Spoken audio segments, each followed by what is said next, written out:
My name is Cordelia Hayes. I'm 28, and last Thursday's family dinner shattered everything I believed about love, loyalty, and blood ties. When my parents looked me dead in the eye and asked, "How does it feel being useless?" I thought it was just another cruel jab at my struggling art career.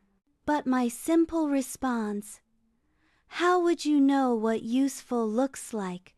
triggered a confession that revealed 28 years of lies, stolen inheritance, and a family conspiracy so twisted it makes soap operas look tame.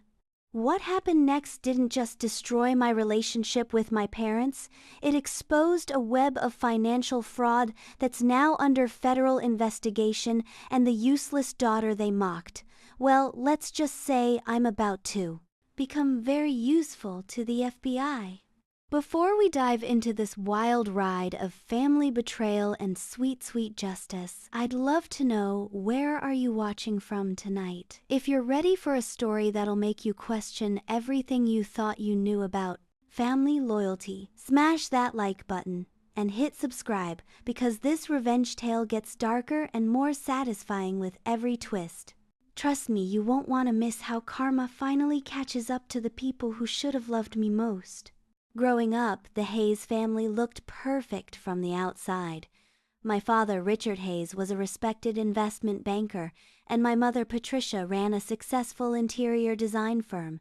We lived in a sprawling colonial in Connecticut's most exclusive neighborhood, complete with manicured lawns and charity galas twice a year. But perfection, I learned, is often just a carefully constructed lie. From childhood, I was the family disappointment. While my older brother Marcus excelled in business school and landed a six-figure job straight out of college, I chose art. Impractical, my father would say, with that particular tone reserved for discussing roadkill. Self-indulgent, my mother would add, barely looking up from her designer coffee. The criticism wasn't subtle.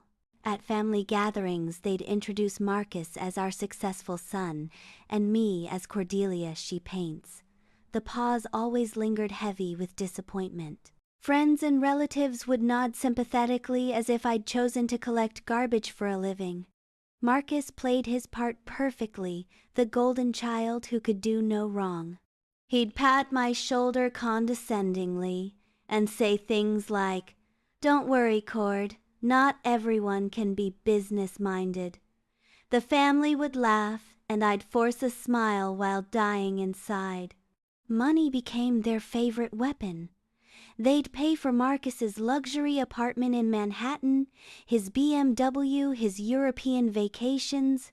Meanwhile, I worked 3 jobs to afford my tiny studio in Brooklyn, eating ramen while they posted Instagram photos from Michelin-starred restaurants. When I asked for help with student loans, my father would lecture me about making better life choices. The breaking point built slowly over years of snide comments, forgotten birthdays, and being excluded from family decisions. They'd discuss Marcus's career moves over dinner while asking me to pass the salt.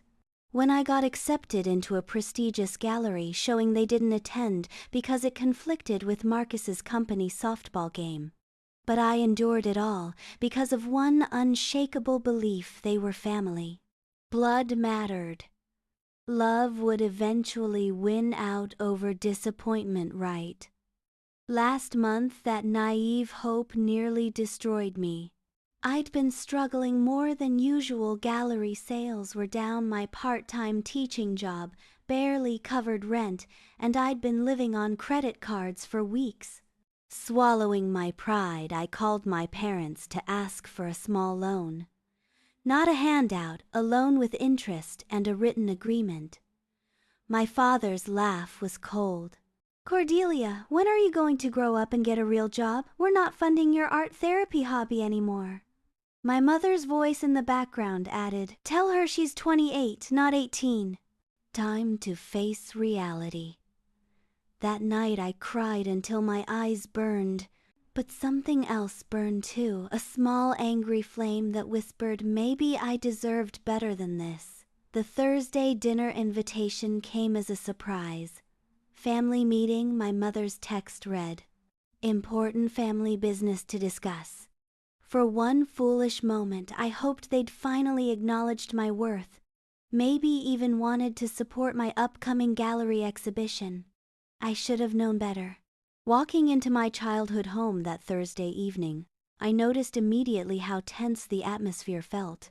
My parents sat rigidly at the dining table, Marcus beside them wearing an expression I couldn't quite read.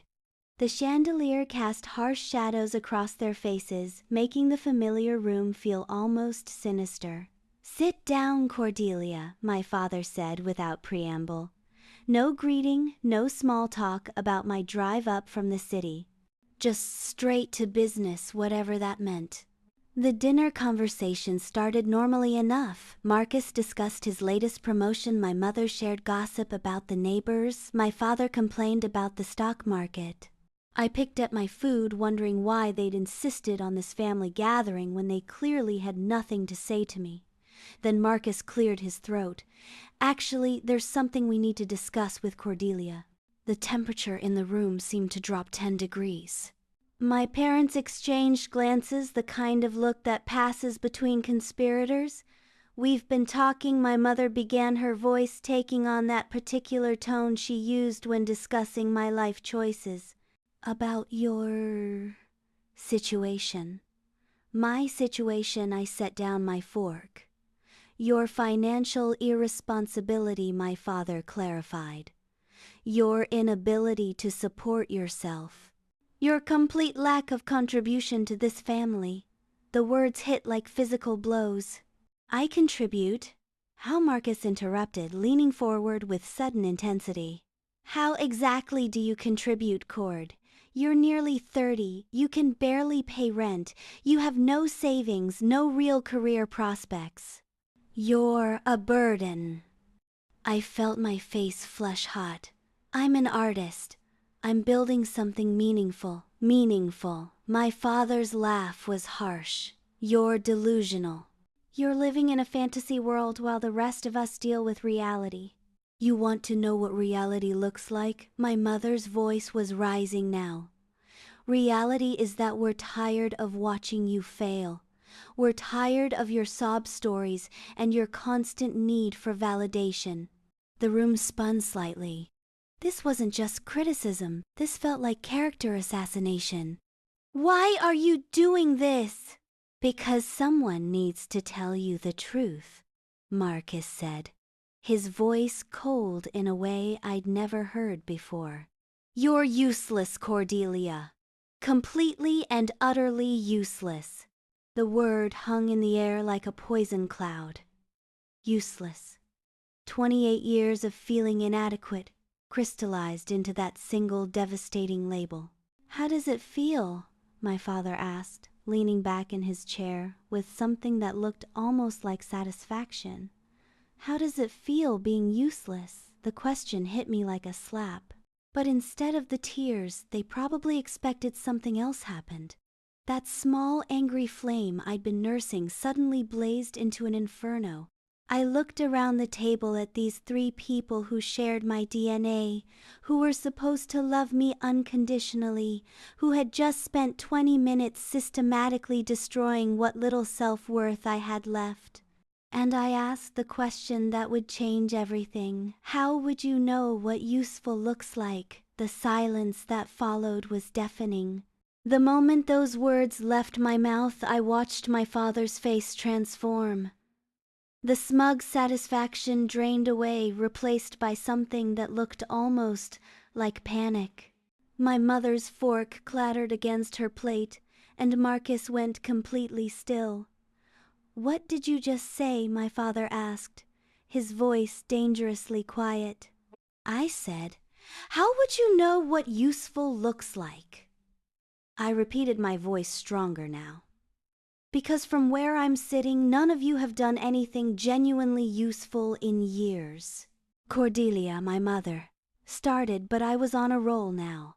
28 years of suppressed anger finally finding its voice. No, let me finish. Marcus, you work for a company that creates nothing, produces nothing, just moves money around in increasingly creative ways to avoid taxes. Mom, you redecorate rich people's houses so they can feel superior to their neighbors.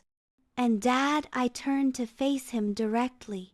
When's the last time your investment strategies actually helped anyone besides yourself? The color was draining from my father's face.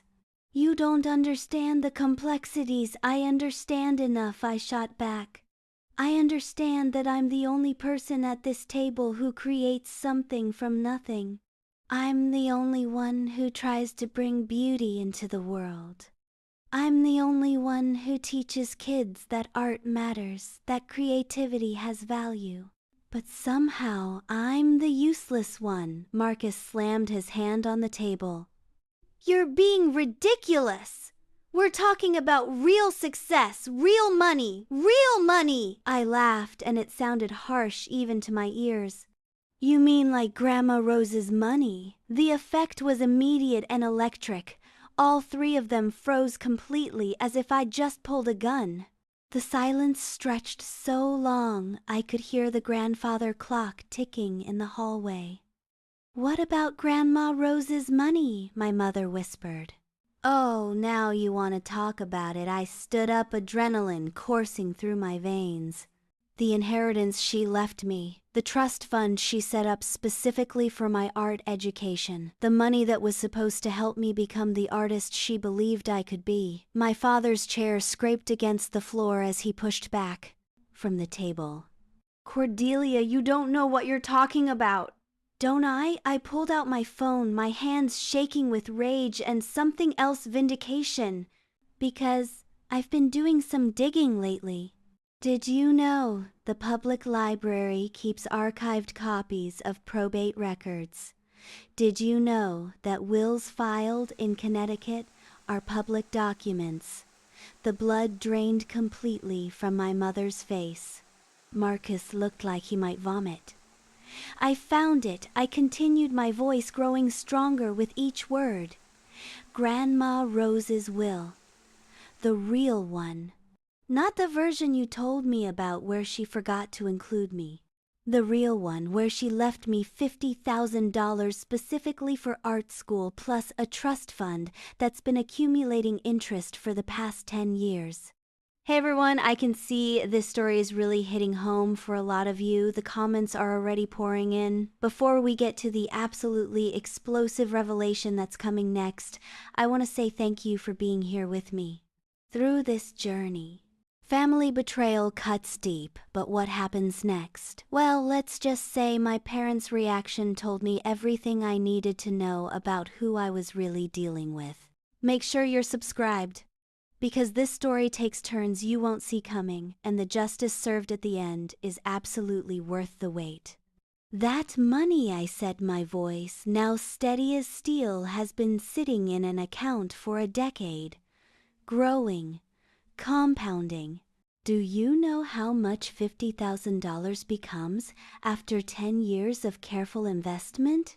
My father tried to speak, but no words came out. About $120,000, I answered my own question.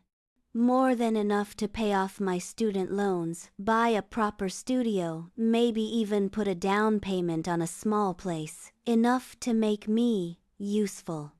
The word landed like a hammer blow. Marcus actually flinched. Where is it? I asked quietly. Where is my grandmother's money? The silence that followed my question felt like standing in the eye of a hurricane, perfectly still but with destruction spinning all around us. My father's hands trembled as he reached for his water glass, and my mother looked like she'd aged 10 years in 10 seconds. Marcus was the first to break. Cord, listen, it's complicated. Complicated, I cut him off. Stealing someone's inheritance is complicated now. We didn't steal anything, my mother said quickly, but her voice lacked conviction. We made decisions in your best interest. My best interest. The laugh that escaped me was bitter. Lying to me about my grandmother's final wishes was in my best interest. My father finally found his voice, though it came out hoarse and shaky. Rose was. She was sick at the end. She wasn't thinking clearly. That money would have been wasted on your art phase. Art phase, I slammed my hand on the table so hard the glasses jumped. She was a professional artist. She understood what I was trying to do because she'd done it herself. She was a hobbyist, my mother protested weakly. She was a working artist who sold paintings to support herself during the Depression. I shot back. She believed in me because she'd walked the same path, and you, all of you, decided her dying wishes didn't matter. The room fell silent again, but this time it was different. The truth was out now, hanging in the air like smoke, and there was no taking it back. Where did the money go? I asked. Again, my voice deadly quiet. Marcus squirmed in his chair. Some of it went to my business school loans. Some of it I interrupted. Most of it he admitted not meeting my eyes. And the rest, my parents exchanged another one of those loaded glances. My mother's voice was barely a whisper. The house renovations, the kitchen remodel, the new deck. I felt like I'd been punched in the stomach.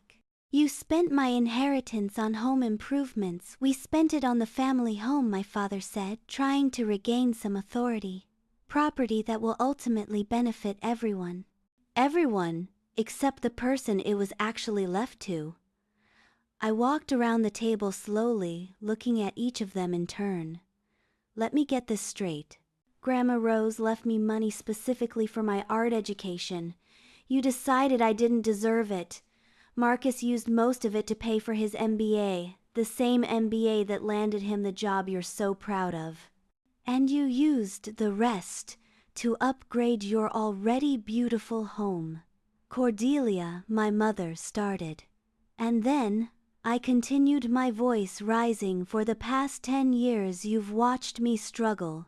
You've watched me work 3 jobs, eat ramen for dinner, stress about student loans, beg for help with rent. You've mocked my financial irresponsibility and called me useless. All while sitting in a kitchen that was literally built with my money. The weight of their betrayal hit me like a physical force. This wasn't just about money, this was about 10 years of gaslighting, 10 years of being made to feel like a failure, 10 years of believing I wasn't worthy of their love or support. How could you do this to me? I whispered. And for the first time since arriving, my voice broke. How could you look me in the eye every day, watch me struggle and never feel guilty? How could you call me useless when you stole the very thing that would have made me financially stable? My father cleared his throat, trying to reassemble his authoritative demeanor. What's done is done. We made the best decisions we could with the information we had at the time. The information you had. I stared at him in disbelief. The information was a legal will with explicit instructions. There was no interpretation needed. Your grandmother was manipulated by you, my mother said, suddenly, her voice taking on a defensive edge. You were always her favorite. She spoiled you, filled your head with unrealistic dreams about art. We were protecting you from disappointment. The audacity of her words left me speechless for a moment. Protecting me? By stealing my inheritance and then spending a decade making me feel worthless. We never made you feel worthless, Marcus protested. You literally just called me useless 20 minutes ago. Because you need to hear the truth, my father exploded, his composure finally cracking completely. You're 28 years old with nothing to show for it, no savings, no career, no prospects. That money would have just enabled your delusions. My delusions? I pulled out my phone and scrolled to my banking app. You want to know what my delusions have earned me this year? $12,000 in painting sales, $4,000 in teaching income. Plus the commission work I do on the side. I showed him the screen. That's not enough to live on in New York, but it's a start. It's progress. It's proof that Grandma Rose was right about me. My mother's face went white. "You're making money from your art. Not much, but yes. And you know what would have made the difference? The money she left me. The studio space I could have afforded. The time I could have spent creating instead of working 3 jobs. The confidence that comes from knowing someone believed in your dreams enough to invest in them." Marcus looked sick. "Cord, we didn't know." "You didn't know because you never asked. You never cared enough to find out. You were so busy judging me that you never bothered to see what I was actually accomplishing." I walked to the window, looking out at the perfectly manicured yard that my inheritance had probably helped maintain. When I turned back to face them, something had shifted inside me. The hurt was still there, but it was crystallizing into something harder, sharper. "You know what the really sick part is," I said quietly. "I would have forgiven you. If you'd come to me 10 years ago and said you needed the money for something important, I probably would have said yes. If you'd invested it wisely and shared the profits, I would have been grateful. Hell, if you'd just told me the truth instead of lying about it, we could have worked something out." "Cordelia, my father started. But instead you chose to lie. You chose to steal. You chose to watch me suffer and feel superior about it. You chose to call me useless while living off my money. I picked up my purse and headed toward the door. That was your choice. Now I get to make mine." Walking out of that house felt like emerging from an underwater cave. Suddenly I could breathe again, but I was also completely disoriented.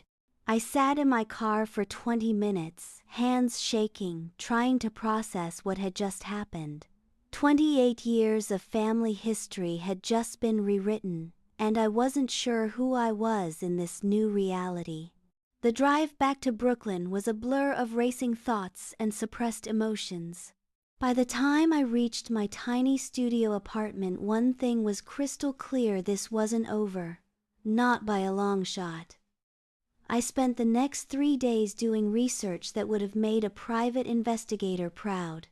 The internet, it turns out, is an amazing tool when you know what you're looking for and you're angry enough to dig deep. First, I pulled every piece of documentation I could find about my grandmother's estate. The will was just the beginning. Probate records, tax documents, bank transfer records. Connecticut's public records system was more comprehensive than I'd imagined. What I found made my blood run cold. The inheritance wasn't just $50,000. My grandmother had left me $50,000 in cash, plus a portfolio of stocks and bonds that she'd specifically earmarked for my artistic education and career development.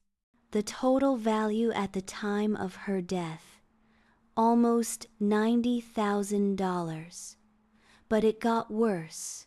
The trust fund she'd established wasn't meant to just sit there. It was supposed to be managed by a professional financial advisor, with quarterly distributions starting when I turned 25. Instead, the entire account had been liquidated within 6 months of her death. I found the bank records. I found the transfer authorizations.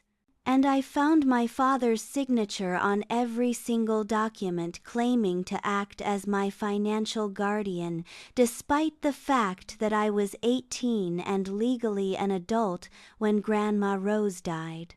That's when I made the call that would change everything. Connecticut State Attorney General's Office, Financial Crimes Division. "Hi," I said, my voice steadier than I felt. "I need to report what I believe is inheritance fraud." The investigator who took my case was a woman named Detective Sarah Morrison, and she was exactly what I needed: thorough, professional, and completely unimpressed by my family's social standing. "This is more common than you'd think," she told me during our first meeting. "Family members redirecting inheritances, especially when the beneficiary is young or the amounts are significant. The problem is proving intent to defraud, versus claiming they were acting in the beneficiary's best interest. Even when they lied about the existence of the inheritance entirely, Detective Morrison looked up from her notes. They told you there was no inheritance. They told me Grandma Rose had forgotten to include me in her will, that she'd only left money to Marcus and general provisions for my parents. And you believed this for 10 years. Why wouldn't I? They were my family. You don't expect your parents to steal from you and then lie about it for a decade. She nodded grimly. Do you have any documentation of them acknowledging the inheritance existed? No, but I hesitated, then pulled out my phone. I recorded last Thursday's dinner conversation. Detective Morrison's eyebrows shot up. You recorded it. I was planning to write about the experience later for my blog about family dynamics and creativity. I've been documenting my struggles as an artist, including the family stuff. I never imagined I'd catch them confessing to fraud. Can I hear it? Playing back that conversation in Detective Morrison's office was surreal. Hearing my father's voice admitting they'd used my money for house renovations, Marcus casually mentioning his business school loans, my mother's whispered confession about the kitchen remodel, it was all there, clear as day. This is good, Detective Morrison said when the recording ended. This is very good. They clearly acknowledge the inheritance existed, acknowledge they redirected it without your knowledge or consent, and acknowledge using it for their own benefit. What happens now? Now we dig deeper. I'll need bank records, tax documents, anything related to your grandmother's estate. We'll need to establish the paper trail and build a timeline. If what you're telling me is accurate, we're looking at multiple felonies. Felonies, inheritance, fraud, identity theft. They signed documents claiming to act on your behalf without your knowledge. Tax evasion, if they didn't report the inheritance properly, and potentially money laundering depending on how they moved the funds. My head spun. This could really send them to prison if we can prove our case. Yes. Financial fraud of this magnitude, especially involving exploitation of family relationships, carries serious penalties. That night, I called my best friend Maya, the only person I trusted enough to tell the whole story. Holy shit, Cord, she breathed when I finished explaining. Your family really did this to you, apparently. And the worst part is I'm just now realizing how much it explains. Why they were always so critical of my financial choices, why they never wanted to help when I was struggling, why they seemed to take pleasure in my failures. They were covering their guilt, Maya said immediately. Classic psychological defense mechanism. Make you feel like you deserve to struggle so they wouldn't have to feel bad about causing it. 10 years, Maya. 10 years of thinking I was a disappointment, thinking I wasn't good enough, thinking I was useless. You were never useless. You were sabotaged. The investigation moved faster than I expected. Within 2 weeks, Detective Morrison had uncovered what she called a clear pattern of financial manipulation. The evidence was overwhelming: forged signatures, unauthorized account access, fraudulent tax filings, and a paper trail that led directly to my family's personal accounts. But the most damning evidence came from an unexpected source, Marcus himself. Your brother's been cooperating, Detective Morrison told me during our 3rd meeting. Apparently he's had guilt about this for years. When he realized we were building a criminal case, he decided to come clean. Marcus is cooperating. He's providing documentation, testimony, everything. He claims he didn't know the full extent of what your parents had done until recently, and he wants to make it right. I wasn't sure how I felt about Marcus's sudden attack of conscience, but I was grateful for the evidence. There's something else, Detective Morrison continued. This wasn't their first time. What do you mean? We found evidence of other financial irregularities, questionable business expenses, possible tax evasion, some concerning patterns in your father's investment management business. This inheritance fraud might just be the tip of the iceberg. As the scope of their crimes became clear, I felt a strange mixture of vindication and sadness. I was right to be angry, right to pursue this, but it also meant accepting that the people who raised me were capable of systematic deception and theft. The day Detective Morrison called to tell me they were preparing to file charges was the day everything became real. 3 months after that devastating family dinner, I stood in a Connecticut courthouse watching my parents being led away in handcuffs. My father had been charged with inheritance fraud, identity theft, and tax evasion. My mother faced charges of conspiracy and money laundering. The business that had made them pillars of their community was under federal investigation, and their assets were frozen pending restitution proceedings. Marcus had plea bargained his way to probation and community service in exchange for his cooperation plus full restitution of the money he'd received. The day he handed me a check for $38,000, his business school loans, plus 10 years of interest, his hands were shaking. "I'm sorry, Cord," he said, and for the first time in our lives he looked genuinely remorseful. "I should have spoken up years ago. I should have told you the truth." "Why didn't you?" "Because I was selfish." "Because I benefited from their lie. Because it was easier to go along with their story than to admit I'd built my success on stolen money." He took a shaky breath. "I knew it was wrong, but I convinced myself you'd be okay without it." "But I wasn't okay, Marcus. I spent 10 years thinking I was a failure, thinking I wasn't worthy of investment or support. Do you know what that does to a person I know now? And I'll spend the rest of my life trying to make up for it." The total restitution amount was staggering, $180,000. My original inheritance plus interest plus penalties. It was more money than I'd ever imagined having, but it came with a cost I'm still processing. The criminal trial was a media sensation in our small Connecticut town. Prominent banker steals daughter's inheritance made headlines in 3 local papers. The charity boards my mother served on quietly asked for her resignation.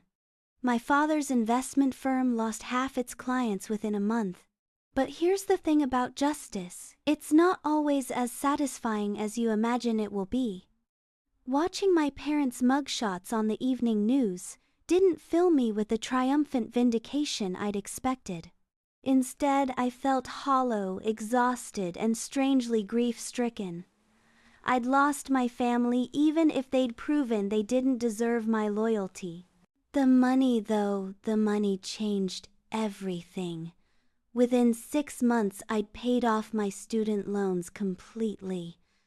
I rented a proper studio space in a converted warehouse in Queens, bright, spacious, perfect for large canvases. I hired a business manager to help me navigate the art world more strategically. I even put a down payment on a small apartment, my first real home that truly belonged to me. But the biggest change wasn't financial, it was psychological.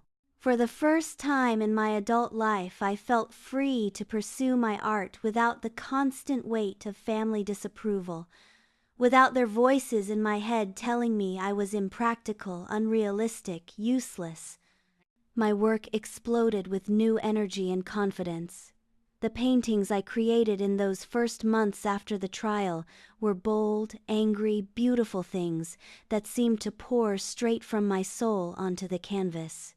The gallery that had been lukewarm about my previous work suddenly wanted everything I could produce. "There's something different about these pieces," my gallery representative told me. "They have power. They have story.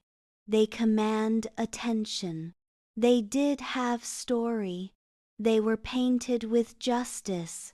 Money created in freedom I'd had to fight for, born from anger that had been transformed into art. A year later, I had my first solo exhibition, Inherited Paintings about Family Truth and Justice. The opening night was packed.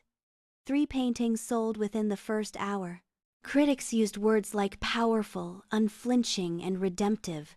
My grandmother would have been proud. Detective Morrison attended the opening along with several other people who'd supported me through the legal process. Maya was there, of course, radiant with pride.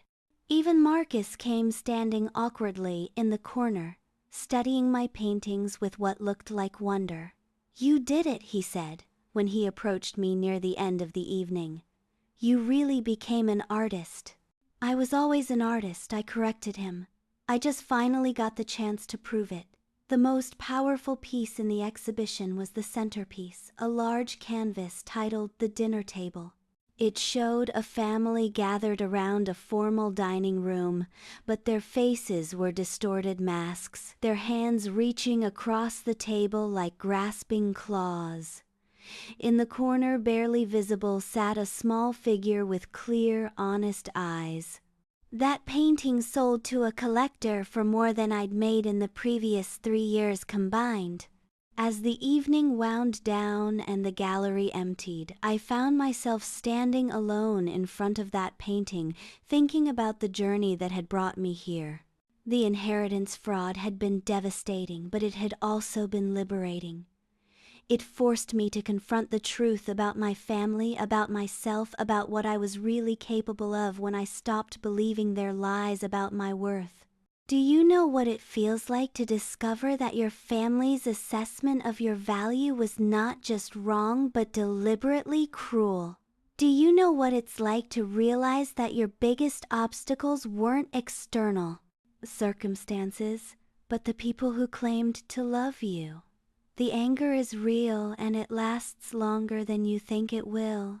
But beneath the anger, if you dig deep enough, you find something else, strength you didn't know.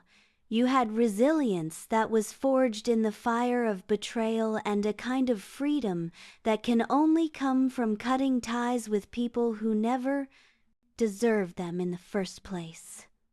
My parents were sentenced to 18 months in federal prison and 3 years of probation. They'll have to pay restitution for the rest of their working lives. Their reputation in the community is destroyed, their business is gone, and their golden child son barely speaks to them. But here's the final twist in this story of family karma. I'm thriving. The inheritance money gave me the foundation I needed, but the real transformation came from discovering my own worth, independent of their approval or support. Last month I received a letter from my mother in prison. She wanted to repair our relationship and move forward as a family. She wrote about forgiveness, about understanding, about how family bonds are stronger than temporary setbacks. I threw the letter away without finishing it. Some betrayals are too deep for forgiveness. Some relationships are too toxic to salvage. Sometimes the most loving thing you can do for yourself is to let go of people who have proven they don't deserve access to your life. Today I'm financially stable, creatively fulfilled, and surrounded by people who celebrate my success instead of undermining it. I'm useful to my students, to the art community, to myself. I'm exactly who my grandmother believed I could become, and I finally understand that her belief was the only validation I ever needed.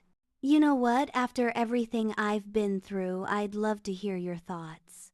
Have you ever had to cut ties with toxic family members? Have you ever discovered that people you trusted were working against you behind the scenes? Drop a comment below and let me know, because family karma stories are complex, and I've learned that sometimes the family you choose is stronger than the family you're born into. If this story resonated with you, please hit that like button. It helps more people find these real-life stories about justice and healing. And definitely subscribe, because I'll be sharing more about my journey as an artist, the legal aftermath of this case, and what I've learned about building a life on your own terms after family betrayal. Share this video with anyone who needs to hear that you can survive family toxicity and come out stronger on the other side. Sometimes the people who hurt us most give us the greatest gifts. They show us exactly who we don't want to be, and they force us to discover our own strength. Thank you for being here with me through this wild story. I hope it reminds you that your worth isn't determined by other people's opinions, even when those people share your DNA. Trust yourself, fight for what's yours, and never let anyone convince you that your dreams are worthless. Until next time, keep creating, keep fighting, and remember the best revenge is a life well lived on your own terms.